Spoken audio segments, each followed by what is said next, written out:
திருப்பலி வாசகங்கள். முதல் வாசகம். ஆண்டவர் அளித்தார், ஆண்டவர் எடுத்துக்கொண்டார், ஆண்டவரது பெயர் போற்றப் பெறுக. யோபு நூலிலிருந்து வாசகம். பிரிவு 1. இறைவார்த்தைகள் 6 முதல் 22 முடிய. ஒரு நாள் தெய்வ புதல்வர் ஆண்டவர் முன்னிலையில் ஒன்று கூடினர். சாத்தான் அவர்கள் நடுவே வந்து நின்றான். ஆண்டவர் சாத்தானிடம், எங்கிருந்து வருகிறாய் என்று கேட்டார். சாத்தான் ஆண்டவரிடம், உலகை சுற்றி உலவி வருகிறேன் என்றான். ஆண்டவர் சாத்தானிடம், என் ஊழியன் யோபுவை பார்த்தாயா? அவனைப் போல் மாசற்றவனும் நேர்மையானவனும் கடவுளுக்கு அஞ்சி தீமையானதை விலக்கி நடப்பவனும் மண்ணுலகில் ஒருவனும் இல்லை என்றார். மறுமொழியாக சாத்தான் ஆண்டவரிடம், ஒன்றுமில்லாமலா யோபு கடவுளுக்கு அஞ்சி நடக்கிறான்? அவனையும் அவன் வீட்டாரையும் அவனுக்குரிய அனைத்தையும் நீர் சூழ்ந்து நின்று காக்கவில்லையா?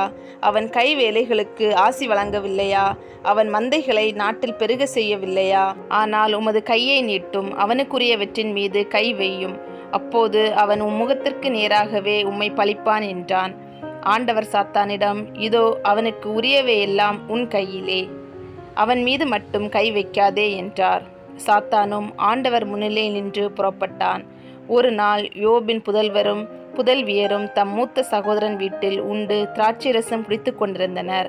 அப்போது தூதன் ஒருவன் யோபுவிடம் வந்து, எருதுகள் உழுது கொண்டிருந்தன, கழுதைகளும் அவற்றுக்கு அருகில் மேய்ந்து கொண்டிருந்தன. அப்போது செபாயார் பாய்ந்து அவற்றை கைப்பற்றினர், ஊழியரை வாள்முனையில் வீழ்த்தினர். நான் ஒருவன் மட்டுமே தப்பி உம்மிடம் சொல்ல வந்தேன் என்றான். இதை சொல்லி முடிப்பதற்குள் இன்னொருவன் வந்து, கடவுளின் நெருப்பு விண்ணிலிருந்து விழுந்து ஆடுகளையும் வேலை ஆட்களையும் சுட்டரித்து விட்டன. நான் ஒருவன் மட்டுமே தப்பி உம்மிடம் சொல்ல வந்தேன் என்றான்.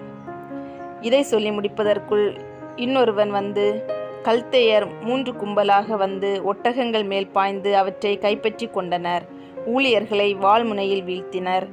நான் ஒருவன் மட்டுமே தப்பி உம்மிடம் சொல்ல வந்தேன் என்றான். இதை சொல்லி முடிப்பதற்குள் இன்னொருவன் வந்து, உம் புதல்வரும் புதல்வியரும் தம் மூத்த சகோதரன் வீட்டில் உண்டு திராட்சை ரசம் குடித்து கொண்டிருந்தனர்.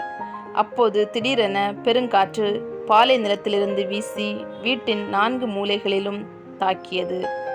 வீடு இளைஞர்கள் மேல் இடிந்து விழ அவர்களும் மடிந்து விட்டனர்.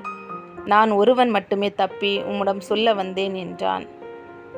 யோபு எழுந்தார், தம் ஆடைகளை கிழித்து கொண்டார், தம் தலையை மலித்து கொண்டார். பின்பு தரையில் விழுந்து வணங்கி, என் தாயின் கருப்பையில் நின்று பிறந்த மேனியனாய் யான் வந்தேன். அங்கே திரும்புகையில் பிறந்த மேனியனாய் யான் செல்வேன். ஆண்டவர் அளித்தார், ஆண்டவர் எடுத்துக்கொண்டார், ஆண்டவரது பெயர் போற்றப் பெறுக என்றார். இவை அனைத்திலும் யோபு பாவம் செய்யவும் இல்லை, கடவுள் மீது குற்றம் சாட்டவும் இல்லை.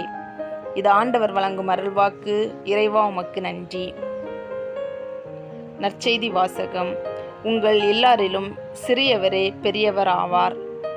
லூக்கா எழுதிய தூய நற்செய்தியிலிருந்து வாசகம். பிரிவு 9. இறைவார்த்தைகள் 46 முதல் 50 முடிய.